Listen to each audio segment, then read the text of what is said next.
Chocolate! Who doesn't love chocolate?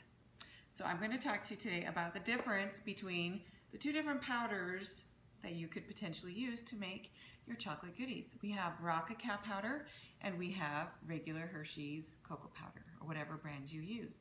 So the main difference between these two powders is how they're processed, okay? Raw cacao powder is made by cold pressing the beans and not heating them above 104 degrees and not treating them with any chemicals. So it's very pure, it has all of its nutrients.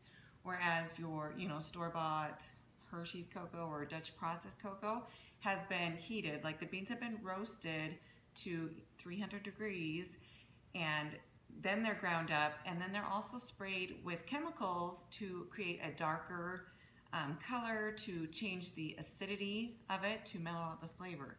So as far as health benefits go, this one has very little. This one has a lot. So let's talk about some of the benefits that you can get by switching to raw cacao powder. So one benefit of raw cacao is that it has very high levels of magnesium, and magnesium is known to boost your energy levels. Raw cacao also helps boost your mood by raising your serotonin levels. So that is a great antidepressant. Raw cacao also contains flavonoids and antioxidants, which gives you beautiful, glowing, healthy-looking skin and prevents premature aging. Raw cacao also contains theobromine, which helps prevent tooth decay better than fluoride. Raw cacao is also high in dietary fiber and, as I mentioned, magnesium, which will make your digestive system much healthier.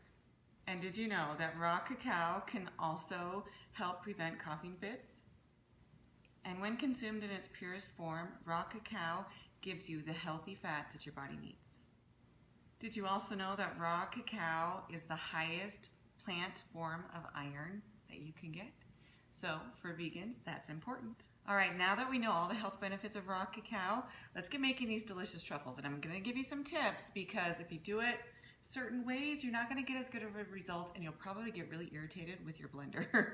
So this is all you need, guys. It's so simple.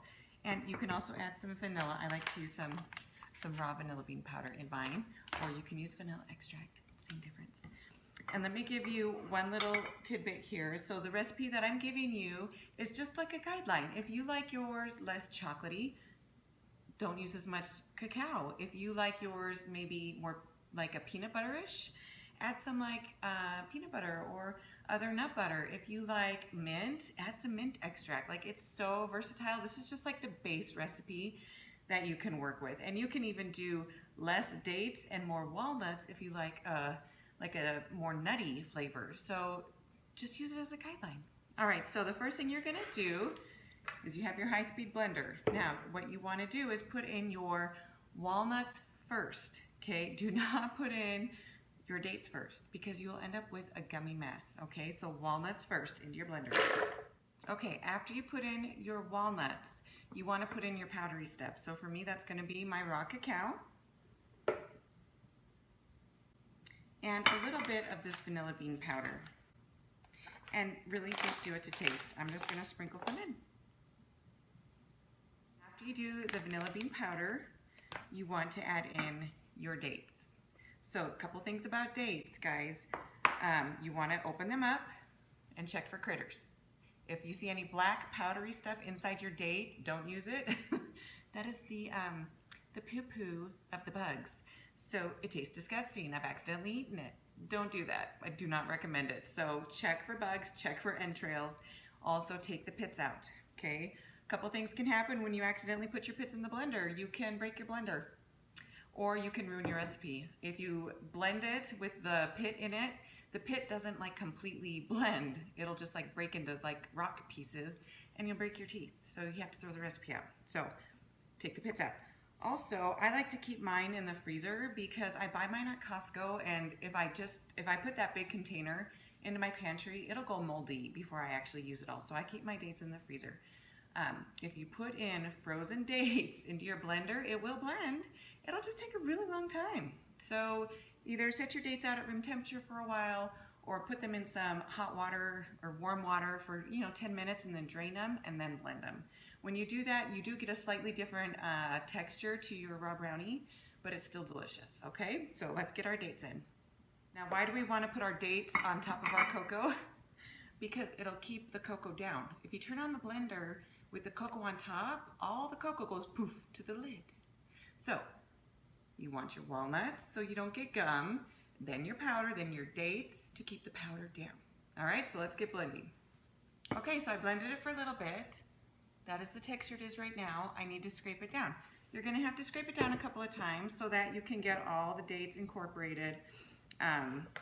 It's just part of the business. It's not a big deal. So we're gonna scrape it down and run it some more. All right, so here's how it is looking after the second run. It smells like chocolate heaven. So I'm gonna keep blending this to the consistency I want. Sometimes I like it chunkier, sometimes I like it smoother. I'm not sure what I'm gonna do today. We shall see. Okay, so I scraped it down 4 times and put it in the blender. This took me less than a minute to do, okay? So there is the texture and smoothness of the brownie batter. Yum! So yummy. So I'm gonna roll these into balls and show you what the end product looks like. Now, if it's too warm, because it is pretty warm to the touch because the blender makes it really hot, at least mine does. And I have a Vitamix, okay? So you can put it in the fridge or in the freezer for like 10 minutes so that it like makes it less messy. But I'm gonna roll it straight from here and I'm gonna show you some things you can dip it in to make it fun and to add some different textures and flavors and colors to your truffle.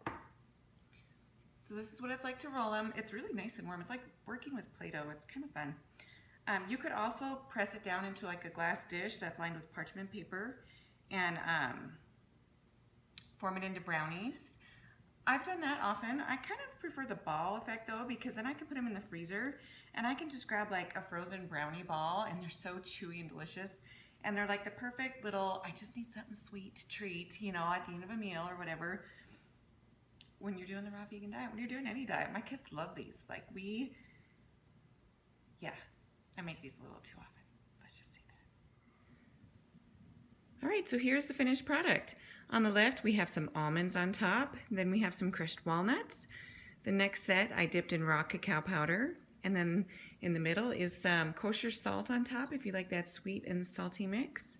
Next to that is some cacao nibs. And next to that is some coconut flakes. So as you can see, you can dip them in whatever you want, and they are absolutely delicious. And you can throw them in the freezer like this and snack on them whenever you like. I hope you enjoy this wonderful recipe and the benefits of raw cacao.